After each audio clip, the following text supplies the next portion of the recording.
오늘날 사회에서 뜨거운 화두 중에 하나는 아마 공정이라는 단어일 겁니다. 입시, 취업, 부동산 등 삶의 모든 영역에서 사람들은 이것이 과연 공정한가라고 묻죠. 세상의 공정은 대개 기회의 균등과 능력에 따른 이 정당한 보상을 의미하는 말이기도 하죠. 그런데 누군가는 태어날 때부터 많은 것을 가지고 시작하죠. 우리는 그것을 이 세상말로 금수저다 이렇게 얘기합니다. 또 누군가는 태어나면서부터 엄청난 빚을 짊어지고 태어나는 사람도 있어요. 흙수저라고 얘기하죠. 그런데 이렇게 기울어진 운동장 속에서 기회의 균등만을 외치는 세상의 공정은 따뜻하지가 않죠. 오히려 차갑게 느껴집니다. 아모스가 활동하던 이 시대에는 여로보암 2세 시절입니다. 북이스라엘에 있어서는 유례없는 부강한 이 부국을 누리던 시대였죠. 절기마다 사람들이 성회로 모였고 제단에는 제물이 끊이지 아니하였고 예배당 안에는 찬양과 비파 소리가 가득가득했습니다. 겉으로 보면 신앙의 황금기라 할 정도로 아주 풍성했습니다. 그런데 놀랍게도 하나님께서는 그 풍성한 예배를 향해 손을 저으시고 고개를 살레살레 흔들시면서 내가 너희 절기들을 미워하여 멸시하며 너희 성회들을 기뻐하지 아니한다 말씀하죠. 그리고 22절에 너희가 내게 번제나 소제를 드릴지라도 내가 받지 아니할 것이요 너희 살찌는 희생의 화목제도 내가 돌아보지 아니하리라 라고 말씀합니다. 하나님이 예배 자체를 싫어하신 것이 아닙니다. 문제는 예배는 풍성한데 그 예배를 드리는 사람들의 삶 속에는 정의도 공의도 없기 때문이죠. 재판장에서는 뇌물이 오갔던 모습이 아모스 2장 6절에서 나오고요. 가난한 자는 빚 때문에 그 빚 갚으려고 신발 한 컬레 값에 팔려나가는 그런 사회가 바로 이 시대였죠. 오늘 이 말씀 보면서 그 시대와 현 시대가 무엇이 다른가 하는 생각을 하곤 합니다. 그저 물질이라면 사람 목숨을 파리 목숨보다도 더 가볍게 여기는 시대가 그 시대와 다를 것이 무엇이지? 라는 생각이 듭니다. 교회마다 드럼을 치고 오르간을 치고 온갖 악기를 동원해서 수많은 사람들 앞에 나와서 찬양하고 하는데 그것을 보면서 하나님은 아니다 아니다 하면서 고개를 살레살레 흔들어 버리는 그런 모습, 그 모습 속에는 너희 예배와 너희 삶은 하나로 연결되어 있지 않다라는 엄중한 하나님의 말씀이 들려지는 것도 같습니다. 오늘 우리 이 하나님의 말씀 앞에 우리의 삶을 다시 한번 점검해 보고자 합니다. 첫 번째, 우리는 이 세상을 살아가면서 죄악된 이 세대를 품에 안고 기도해야 합니다. 오늘 본문에서 하나님은 세 가지 강한 단어로 하나님의 마음을 표현하시죠. 21절 말씀에 보면 미워하며 또 멸시하며 기뻐하지 아니한다라는 세 단어가 연속해서 나오죠. 이 세 단어 모두가 어감이 강한 단어입니다. 하나님의 마음이 얼마나 무거운지를 그대로 보여주는 말씀이죠. 한마디로 하나님께서 이스라엘 백성들이 하는 짓거리에 대해서 아주 못마땅하게 생각한 겁니다.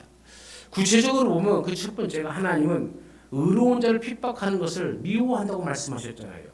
5장 10절 말씀과 15절 말씀에 보면은 이스라엘 백성들은 정말로 미워해야 할 악은 미워하지 않고 그 대신 성문에서 책망하는 자, 다시 말하면 바르게 판단하는 자들을 미워했다는 거예요. 이런 자들에 대해서 하나님의 미움과 증오가 나타난 것은 너무나도 당연한 일이죠.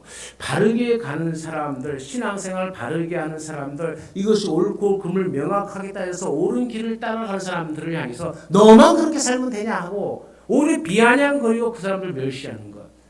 그건 하나님이 너무나도 싫어하는 행위라는 겁니다.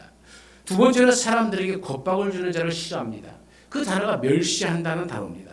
이 단어를 미워한다는 단어처럼 단순히 내적인 상태에 국한되어 있지 않고 겉으로 드러나는 상태를 말하는 것이죠. 그래서 무엇인지 모르게 그냥 인상이 찡그러지고 몸이 움츠려드는 등 외적인 느낌을 받을 수 있는 단어인 것이죠. 세 번째는 절기와 성회를 자신의 이익을 위해 이용하는 것을 기뻐하지 아니한다는 말입니다. 일반적으로 하나님께서 절기나 성회를 기쁘게 연락하시는 것은 사실입니다. 그러나 여기서는 상식을 뒤엎고 하나님께서 그런 것들을 기뻐하지 아니하신다라고 말씀하신 이유는 그들이 이 절기와 성회를 자신들의 이익을 위해서 이용하고 있기 때문입니다. 여기서 기뻐한다는 말은 본래 냄새를 맡는다, 흠향한다라는 뜻입니다. 그 의미를 받으셨다는 뜻이죠. 그런데 하나님께서 기뻐하지 아니하신다고 말씀하시니 하나님께서 그 예배를 받지 아니하신다는 뜻이 되어진 겁니다. 그러면 어떻게 되겠습니까? 하나님께서 받지 않는 일을 하나님 찬양한다고 성전에서 난리를 치고 온갖 일을 하니 하나님께서는 그 소음에 그들의 위선에 질식해서 죽을 것 같다라고 하는 거예요. 이건 굉장히 엄중한 표현이죠. 지금 하나님의 심정이 갑갑해 죽겠다는 거예요. 너희를 볼 때마다 왜 그 모양이냐, 왜 그 모양 하면서 이 하나님의 답답한 마음을 그대로 나타내는 말이죠. 이스라엘 백성들이 하는 일들, 그들은 예배한다, 그들은 제사 드린다 하지만은 그들이 하는 것은 제사도 아니고 예배도 아니고 짓거리에 불과했던 것이죠. 하나님의 심장이 아마도 터질 것 같았던 그 모습을 표현한 그대로의 말씀인 거죠. 하나님은 이것을 통해서 세 가지 우리의 신체적 기능을 사용하셔요. 코와 입과 귀를 사용하십니다. 그 첫 번째는 코를 막으신다라고 해요. 코를 막으신다는 말씀은 절기와 성회를 받지 않으시겠다는 말씀이에요. 옛날 이스라엘 백성들에게는 유월절, 오순절, 수장절이 3대 절기가 있었습니다. 그리고 그 절기의 절정에는 한 끝에는 늘 성회가 같이 열립니다. 이것은 하나님께서 친히 명하신 아주 귀한 제도입니다. 이 3대 절기가 되면 남유다 사람들은 예루살렘 성전에 모입니다. 나라가 둘로 나누어진 이 북방 이스라엘 사람들은 어디로 가겠습니까? 예루살렘으로 넘으면 나라가 둘로 나눠졌기 때문에 국경을 넘어오는 꼴이 되어버리는 거예요. 그런 북이스라엘에서는 불안합니다. 그래서 여로보암 1세 때에 나라가 둘로 갈라질 그때에 여로보암 1세가 정치적으로 만들어 놓은 것이 뭡니까? 베델이나 길갈에 금송아지를 만들어 놨어요.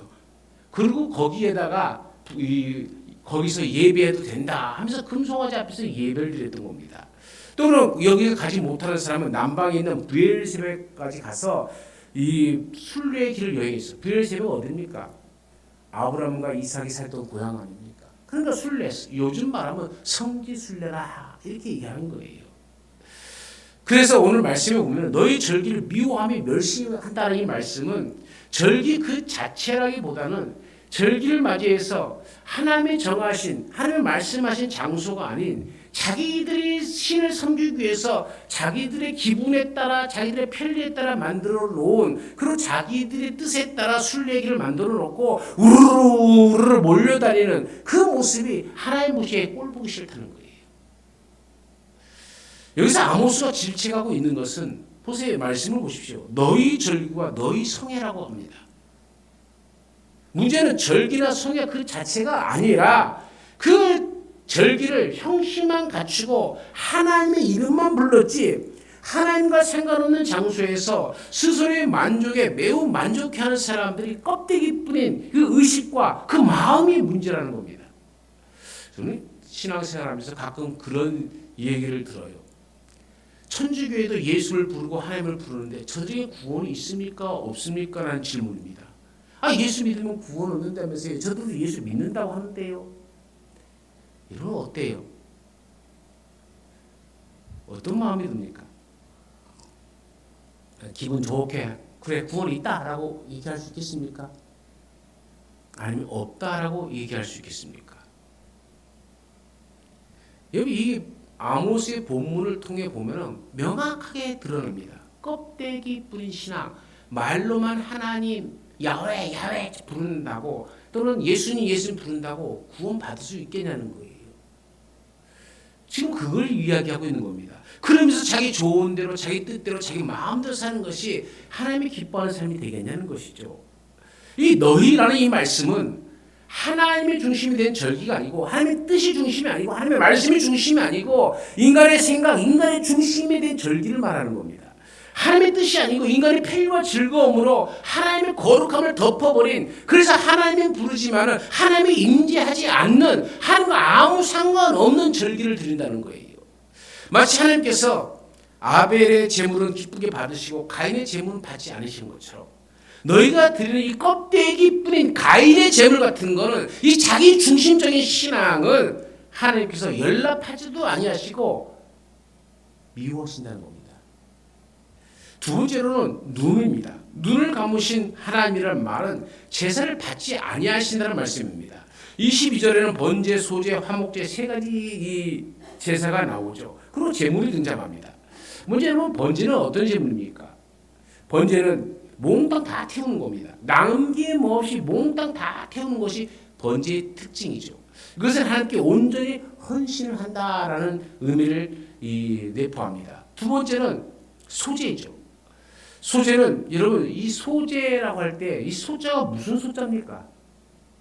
물론 우리나라 말로 번역된 것일 때 소제라고 했는데 이 소자라는 것은 본래 뜻은 힐 소자입니다. 하얗다는 뜻이에요. 예컨대 우리가 여러분 그런 생각을 하셨는지 안 하셨는지 모르겠지만은 소복을 입었다라고 하면은 그 뜻이 무엇입니까? 장례 났으니까 입는 옷. 근데 소복이라는 뜻은 원래 하얀 옷을 가리키는 겁니다. 우리가 손님을 청해놓고 대접할 때에 이런 말을 종종 쓰지요. 소찬이지만 많이 드십시오. 그럼 소찬이라고 할 때는 무슨 뜻이겠습니까? 뭐 대찬의 반대말 엄청 많이 해야 되는데 조금 차렸다는 뜻일까요? 아니에요. 여기도 똑같이 힐소자를 씁니다. 이 소는 채식을 의미합니다. 다시 말하면 육회 공군해갖고 채식과 고기가 다 있는 것이 아니라 온전히 이 채식으로만 푸성비로만 된 반찬. 그러니까 고기를 들여서 드리지 못해서 미안합니다라는 뜻이 소찬이라는 뜻입니다.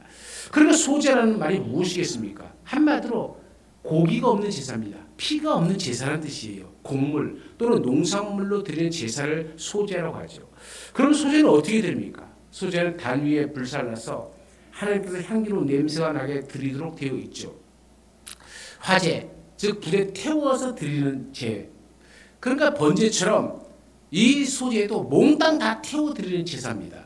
번제와 소제는 남김없이 싹 태우는 거예요. 그 세 번째 나오는 것이 화목제입니다. 화목제는 세 가지 종류가 있어요. 감사제와 소원제와 자원제가 있습니다. 화목제는 문자 그대로 하나님과 인간 사이 또 인간과 인간 사이의 화목을 상징하는 제사이기도 하죠. 오늘 본문에 기록된 이 세 가지 번제, 소제, 화목제 가운데서 제물을 바치는 자가 그 제물을 먹을 수 있는 유일한 제사가 화목제입니다. 다른 것은 다 태워 몽땅 불에 태워서 하나님께 드리는 것이 있지만은 하나님이 택하신 곳에서 드리되 그 제물을 드리는 자들이 제사장과 함께 먹으며 즐거워하는 제사, 그 제사는 화목제밖에 없습니다. 아모스 5장 22절 여러분 자세히 보세요. 영악한 이스라엘 백성들이 어떻게 하셨는가? 너희가 내게 번제나 소제를 드릴지라도 내가 받지 아니할 것이요 너희 살찐 희생의 화목제도 내가 돌아보지 아니하리라. 여러분 왜 기름지고 살찐 번제나 소제라는 말은 없고 오직 화목제에만 너희 살찐 희생의 화목제라는 말을 씁니까? 이 말의 의미가 뭐겠습니까? 즉 이 말은 하나님께 드려지는 제사는 대충 아무거나 드리고 자기들이 먹을 수 있는 것은 살찌고 좋은 것으로 잡았다는 거예요. 그 나머지는 어떻게 하겠습니까? 뻔할 뻔짜죠. 그 나머지 갖고 우리가 먹고 마시자 하면서 즐기는 거예요. 형식은 예배입니다. 형식은 화목제입니다. 근데 하나님께 드릴 것은 그저 그냥 다 필요 없는 것으로 드리고 정말 필요하고 살찐 것은 자기를 위해서만 드리는 화목제로 드렸다는 거예요. 얼마나 형식적이고 외식적인지를 우리가 미루어 짐작하고도 남음이 있죠. 오늘 우리 삶 속에서도 이와 같은 일이 나타나지 않습니까? 교회 일 좀 합시다. 시간 나면요. 여러분 하나님 외에는 시간 나서 하는 게 아닙니다. 내 시간에 최우선으로 두어서 하는 일이 하나님의 일이죠. 그래서 우리가 하나님을 어떻게 생각하느냐에 따라 다른 거죠. 하나님을 내 종처럼 생각하는 사람은 시간 나면 내가 가서 일할게, 내가 도와줄게가 되는 거예요. 그러나 하나님이 내 삶의 최우선이라면 어떤 일이 주어졌을 때 예! 하면서 내 일을 미뤄두고 하나님의 일을 먼저 하는 것, 그것이 바로 우리의 마음이 어디에 있느냐를 그대로 보여주는 거예요. 너희 살찐 화목제란 말이 그것을 그대로 보여준다는 것이죠. 하나님은 이런 제사를 받으시겠냐는 거예요. 받지 아니하실 분대로 쳐다보지도 않겠다 하시는 겁니다. 세 번째로는 귀를 뜻해서 귀를 다스신 이 하나님이라는 말은 그들의 노래소리도 비파소리도 듣지 아니할 것이란 말이에요. 23절에 내 노래소리를 내 앞에서 그칠지어다 내 비파소리도 내게 듣지 아니하리라 그래요. 21절에 보세요. 절기와 성회로 모였습니다. 22절에는 각종 제물로 드렸습니다. 23절에는 노래소리 비파소리가 들렸습니다. 제사의 형식, 예배의 형식이 있어서 하나도 빠진 것이 없이 다 절기 때 성회를 하고 또 성회를 열었고 또 각종 제물을 드렸고 또 노래소리와 비파소리로 하나님을 찬양했습니다. 하나님의 찬미를 노래했습니다. 그런데 오늘 본문에 보면 내 노래소리를 내 앞에서 그칠지어다 하고 명령합니다. 듣기 싫다라는 거예요. 이제 그만해라는 거예요. 이제 멈추라는 겁니다. 아주 강한 표현이죠. 단순히 싫어하는 정도의 감정 표시가 아니라 지금 즉시 또 그치라는 얘기입니다. 필요 없다는 겁니다. 매우 긴급한 상황, 하나님이 어쩌면 보면 분노하심을 나타내는 단어들이죠. 하나님의 귀에는 그것이 아름다운 찬미로 들리는 것이 아니라 시끄럽고 듣기 싫은 소음으로 들린다는 거예요. 그러니 즉시 그 시끄러운 소리를 멈추라고 말씀을 하는 겁니다. 사실 지금 이스라엘 백성들이 불러야 할 것은 비파소리에 맞춘 찬미가 아니라 타락한 백성들을 위한 애가였죠. 아니 애가여야 합니다. 그런데 이스라엘은 자신의 처지를 모르고 아니 알면서도 모른 척하면서 뚱땅뚱땅거리면서 내게 강 같은 평화 내게 강 같은 평화 이렇게 찬양하듯이 그저 내 마음속에 평화가 깃들기를 사회를 어지럽고 사회는 혼란 속에 빠져있고 온갖 불의가 저질러지고 하나님의 법이 제대로 서 있지 않은데 자기들은 잘 먹고 잘 사니까는 이 막대한 재산과 부를 가지고 내게 강 같은 평화 내게 강 같은 평화라고 부른다고 그 평화가 임하겠습니까? 하나님 한마디로 듣기 싫다. 스톱. 그만해. 이와 아주 닮은 말씀이 이사야서에도 나오죠. 너희 무수한 재물이 내게 무슨 유익이 있냐 하면서 너희가 손을 펼 때 내가 눈을 가리고 너희가 많이 기도할지라도 내가 듣지 아니하리니 이는 너희의 손에 피가 가득함이니라. 공의를 구하며 학대받은 자를 도와주며 고아를 위하여 신원하며 과부를 위하여 변호하라 라고 이사야 1장 11절부터 17절까지는 이스라엘의 죄악에 대해서 그리고 어떻게 살아가야 될지에 대해서 분명하게 선포하죠. 하나님께서는 이 껍데기뿐인 의식적인 종교 행위는 연락하지 아니하신다라는 것을 우리가 알 수 있습니다. 그러면 하나님께서 원하시는 것은 과연 무엇입니까? 여기에 대답이 24절 말씀이죠. 오직 공법을 물같이 정의를 하수같이 흘릴지로다. 이게 옛날 개역 성경입니다. 여러분 그럼 두 번째로 봐야 될 것이 뭐냐면 공의가 뭐냐는 거예요. 여러분 공의는 억누르는 자를 위해 일어서는 하나님의 마음입니다. 우리는 공의와 정의를 혼돈할 때가 많이 있어요. 또 성경에서도 그렇게 가끔 쓰여지기도 합니다. 하나님은 오늘 우리에게 오직 정의를 물같이 공의를 마르지 않는 강같이 흘릴지로다. 이 개역 개정 성경에 이렇게 나와 있죠. 여러분 성경에서 공의와 정의는 하나님의 성품을 나타내는 핵심적인 두 축입니다. 성경 전체를 관통하는 사회 윤리와 영적 가치의 중심이죠. 성경에 이 두 단어가 종종 혼용되거나 비슷하게도 번역되어집니다. 구약 성경의 히브리 원어를 보면은 두 단어는 서로 보완적이면서도 명확한 차이점을 지니고 있죠. 오늘 공의로 번역된 히브리어는 미슈파트라는 말입니다. 재판장이 법정에서 내리는 공정한 판결을 말하는 것이죠.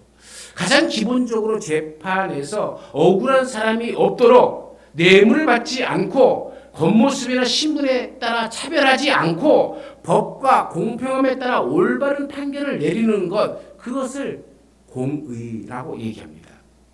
이는 사회적 약자의 권리를 지켜주는 구체적인 행동을 의미하는 것이죠. 돈이 없다고 의인을 죄인 만들어서도 안 되고 돈이 많다고 죄인이 의인 돼서도 안 된다는 거예요. 그런 사회는 하나님의 공의가 사라져버렸다는 거예요. 하나님의 마음이 사라져버린 사회라는 것이죠. 성경에서 이 미슈파트라는 단어가 등장할 때는 언제나 따라오는 세 부류의 사람들이 나옵니다. 고아와 과부와 나그네입니다. 당시 사회에서 이들은 자기를 보호할 권리나 힘이 전혀 없는 최약자들입니다.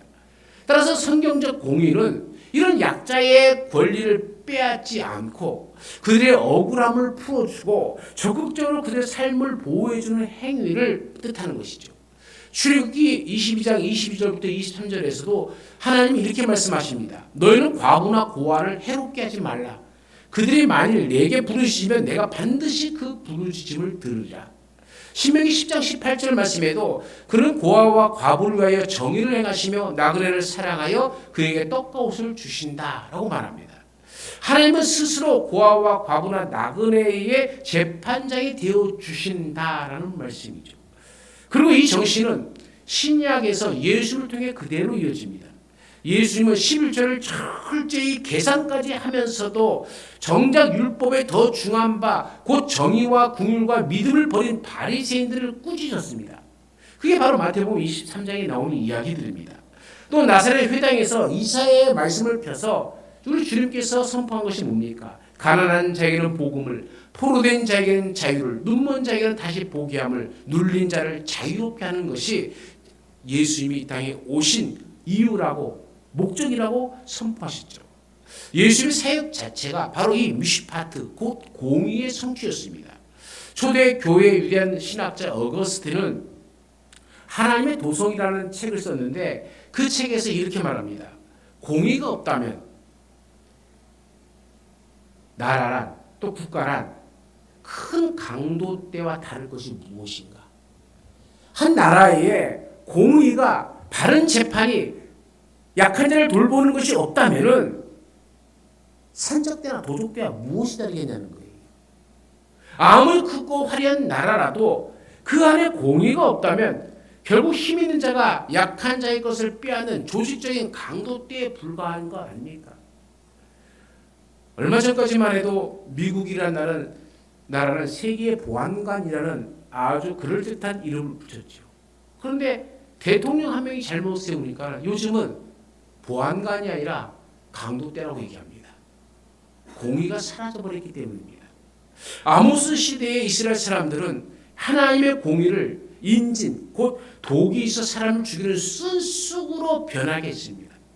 그런 그들에게 하나님은 그렇게 하지 말고 정말 공의의 참된 기능 그대로 사람을 살리는 생명의 원천이 되는 물같이 흘리시로다라고 말씀을 하는 겁니다. 오늘 우리 시대에도 그대로 적용되는 하나님 나라의 진리입니다. 오늘 우리는 우리 각자의 삶에서 매일 크고 작은 재판석이 있죠. 판단해야 되고 해야 될까 말해야 될까 선택의 문제가 있죠. 가정에서 자녀를 대할 때도 그렇고 일터에서 아랫사람을 대할 때도 그렇고 교회 안에서 약한 지체를 대할 때도 그렇고 우리는 그 모두를 대할 때에 공정한 재판장의 자리에 서서 대하십니까? 아니면 힘의 논리로 저 사람은 부자니까 잘 보여야지 이 사람은 힘이 없으니까 모른 척해도 돼. 그렇다면 우리 가운데도 공의가 없는 겁니다. 하나님의 마음이 없는 겁니다. 누구를 대하든지 어떤 사람을 대하든지 늘 하나님의 공의가 우리의 삶 속에 나타나기를 간절히 축원합니다. 세 번째로는 정의는 바른 관계에서 흘러나오는 사랑의 삶이죠. 오늘 정의로 번역된 히브리어는 체다카라는 말입니다. 체다카는 규범적인 법률 용어가 아닙니다. 미시파트가 법률적 용어라면 이 체다카라는 말은 관계적인 용어입니다. 하나님과의 관계에서 그리고 이웃과의 관계에서 마땅히 지켜야 할 올바른 관계의 상태를 의미합니다. 성경적으로 보면 체다카는 관대함과 사랑을 포함한 하나님이 정하신 거룩함과 도덕적 기준을 삶에서 실천하는 겁니다. 흥미로운 점은 훗날 유대교 문화에서 체다카라는 단어가 구제라는 말로 자선이라는 말로 쓰였다는 사실이죠. 성경에서 이 정의란 내가 가진 권리를 주장하는 것이 아니라 하나님과의 바른 관계 때문에 약자에게 마땅히 사랑과 물질을 베푸는 관대한 삶의 태도를 말하는 겁니다. 이 체다카의 신학을 가장 깊이 풀어낸 사람이 사도 바울이죠. 바울은 로마서에서 복음에는 하나님의 의가 나타나서 그래요. 하나님의 의가 뭡니까? 디카이오스네라는 말로 헬라어로 썼어요. 이 디카이오스네라는 말은 굉장히 큰 의미를 담고 있습니다. 여기서 이 디카이오스네라는 말은 하나님의 죄를 그냥 넘기실 수 없는 공의의 하나님이시기에 죄에 대한 형벌을 내리셔야겠다는 거예요. 그러나 동시에 인간을 사랑하는 이 정의의 하나님이 분명하잖아요. 하나님은 그래서 독생자 예수 그리스도를 십자가의 죄형, 십자가의 틀에 내어주심으로써 하나님은 법적으로 공의를 충족시켰고 동시에 우리를 하나님의 관계 속에서 자녀 삼으시는 그래서 정의, 체다카의 삶을 이루셨다는 거예요. 그게 바로 이 바울이 얘기했던 썼던 이 단어 디카이오스네라는 이 헬라어 단어입니다. 그러니까 이 디카이오스네의 말은 하나님의 공의와 정의가 바로 다 들어가 있는 것이 바로 십자가라는 것이죠. 쉽게 말하면 하나님께서는 원칙을 굽히지 않으시면서도 우리를 용서하시는 법을 십자가에서 자기 아들을 죽이심으로 살리셨다는 거예요. 예수 그리스도께서 죽으심으로 하나님의 공의, 죄는 죽어 마땅한 하나님의 공의, 법률이 이루어졌습니다. 그리고 그 죽음을 통해서 부활시키심으로 하나님은 예수 그리스도 안에 있는 모든 자를 또한 살리시는 그래서 우리와의 관계를 다시 아버지와 아들, 자녀의 관계로 회복시켰다는 거예요. 이게 체다카입니다. 종교개혁자 칼빈은 정의를 교리로만 두지 않았습니다. 그런 제네바 교회에서 집사라는 직분을 세웠습니다. 여러분 집사는 직분이 왜 세워졌습니까? 우리가 직분에 대해서 하려면 성경에도 직분에 대해 나있지만 이 제네바 교회에서 칼빈이 이 집사라는 직분을 세웠을 때는 목적이 있었어요. 가난한 자와 병든 자를 돌보는 일을 교회의 정식 사명으로 제도화시키기 위해서 세운 겁니다. 그러니까 여러분 집사, 뭐가 집사인지도 모르고 집사할까? 집사라고 했다니까 뭐 맨날 집만 사러 돌아다니는 것이 집사입니까? 그게 아니에요. 가난한 자와 병든 자를 돌보라는 거예요. 이건 교회의 정식 사명이 되어야 된다. 우리는 장로교입니다. 장로교는 칼빈의 교리를 따르죠. 칼빈이 세우는 그 교리대로 따라가는 것이 바로 장로교입니다. 실제로 당시 제네바는 프랑스를 비롯한 여러 나라에서 신앙 때문에 쫓겨난 난민들을 대거 받아들인 도시가 되었습니다. 칼빈에게 이 제다카라는 말, 그 정의는 강단 위에서 선포해서 끝나는 말이 아니라 우리의 삶 속에서 구체적인 이런 가난한 자들에 대한 환대와 구제로 이어져야 한다는 것이죠. 이게 정의입니다. 오늘 여러분 우리 삶을 뒤돌아봅시다. 우리가 맺고 있는 관계들, 가족, 이웃, 또 함께 신앙생활하는 형제 자매들 그 관계 속에서 우리는 바르게 서 있습니까? 내가 받은 십자가의 은혜만큼 나도 누군가에게 관대함을 흘려보내는 것 그것이 정의입니다. 내 가족에게만 아니라 기꺼이 도울 수 있는 자들을 기꺼이 사랑으로 도울 수 있는 힘 그게 정의입니다. 오늘도 이 하나님의 정의를 닮는 하나님의 자녀들이 되시기를 간절히 축원합니다. 마지막 네 번째는 강같이 하수같이 흐르게 하라는 이 말은 가뭄에도 장마에도 변함없이 흐르게 하라는 말씀이죠. 정의를 물같이 공의를 마르지 않는 강같이 흘릴지로다. 왜 하필 강같이 하수같이라고 하셨을까요? 이 팔레스타인 지역의 지형을 알면 이 말씀이 훨씬 생생하게 다가옵니다. 이 팔레스타인 지역에는 계곡이 아주 많습니다. 그 중에서 와디라고 불리는 계곡이 있어요. 이 와디라는 계곡은 신기합니다. 우기철, 그런 겨울철에는 폭우가 쏟아지면서 순식간에 물이 불어 세차게 흐르는 강이 되어집니다. 근데 여름이 되면 흔적도 없이 바짝 말라버려서 상인들이 그 위로 지나갈 될 정도로 길이 되어버리는 거예요. 겉보기에는 요란 물처럼 흐르지만 결국 말라버리는 그런 물이 되어버리는 거죠. 그런데 아모스가 사용한 마르지 않는 이라는 이 단어는 히브리어로는 에이탄이라는 말인데 이 계절에 상관없이 사시사철 끊이지 않고 흐르는 강을 가리키는 말이에요. 하나님이 원하시는 정의와 공의는 절기 때, 무슨 특별한 행사 있을 때 감동받고, 또 우리 교회는 그걸 안 하지만은 총동원 전도 주일 때 한 번 더 사람들 데려가고 가장 사랑이 많은 척 하면서 하는 그 와디형, 어느 한순간의 신앙이 아니라 가뭄에도 장마에도 변함없이 이러는 에이탄형 신앙, 그 신앙을 말하는 겁니다. 이 진리를 20세기에 가장 깊이 붙잡은 신학자가 칼 바르트입니다. 칼 바르트는 그리스도인의 순종이란 옛날에 한 번 결단하고 끝나는 사건이 아니라 하나님의 말씀 앞에서 오늘도 그리고 내일도 매일매일 새롭게 응답해야 하는 살아있는 사건이다라고 얘기합니다. 공의와 정의도 마찬가지죠. 한 번의 봉사, 한 번의 기부로 끝나는 것이 아니라 하나님 앞에서 날마다 새롭게 응답하는 그 삶의 방식이 되어줘야 새로운 겁니다. 1963년 8월 28일 마틴 루터 킹 목사는 워싱턴 DC 링컨 기념관에서 나에게는 꿈이 있습니다 라는 연설을 했습니다. 바로 그 연설이 아모스 5장 24절의 말씀을 인용했습니다. 그는 이 말씀을 인용하면서 이렇게 얘기했죠. 우리는 정의가 물처럼 굴러내리고 공의가 힘찬 강물처럼 흐를 때까지 결코 만족함이 없을 겁니다. 그로부터 26년 뒤인 1989년 11월 5일 날 엘리베마주 몽고메리에는 이 연설과 아모스의 말씀에서 영감을 받은 민권운동 기념관이 세워졌습니다. 건축가 마야 린이 설계한 이 기념관은 화강암으로 된 둥근 물탁자와 40피트 길이의 물벽으로 이루어져 있는데 그 위로 얇은 물줄기가 24시간 1년 내내 한순간도 쉬지 않고 멈추지 않고 계속 흐르도록 설계되었죠.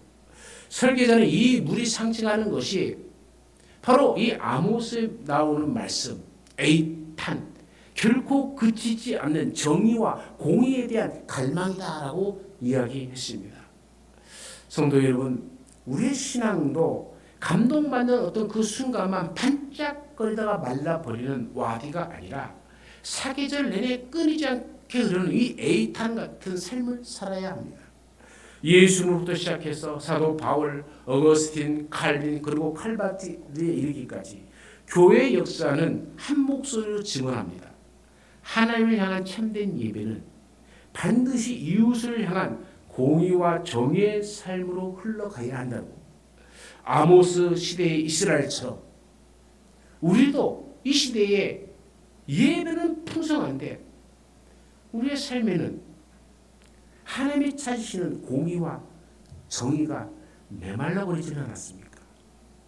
오직 하나님은 우리에게 이렇게 말씀합니다. 오직 정의를 물같이 공의를 마르지 않는 강같이 흘릴지로다.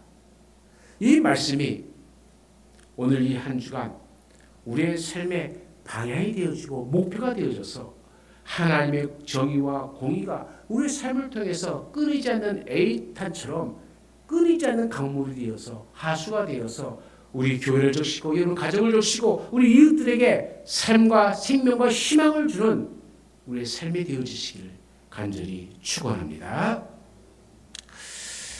공의와 정의로 세상을 다스리시는 하나님 아버지, 아모스의 말씀 앞에 저희를 세워주셔서 감사합니다. 저희가 드리는 예배와 찬양이 화려하고 풍성할지라도 정작 삶의 자리에서 억눌릴 이웃의 부르짖음을 외면하고 있지는 않았는지 돌아보게 하옵소서. 재판석에 앉을 때마다 뇌물과 편견을 물리치고 공의로 판단하게 하시고 사람과 사람 사이에서 관계를 맺을 때마다 하나님의 정의의 마음으로 우리의 심령이 관대하게 베품의 심령이 될 수 있도록 인도하여 주옵소서. 십자가에서 공의와 사랑을 동시에 이루신 주 예수님을 본받아 저희의 신앙이 절기에만 반짝이는 와디가 아니라 사계절 마르지 않은 강같이 흐르게 하옵소서. 이번 한 주간 저희의 작은 순종들이 모여 정의가 물같이 공의가 마르지 않은 강같이 흐르는 그 시작이 되게 하옵소서. 이 모든 말씀 우리 주 예수 그리스도의 이름으로 기도드리옵나이다. 아멘.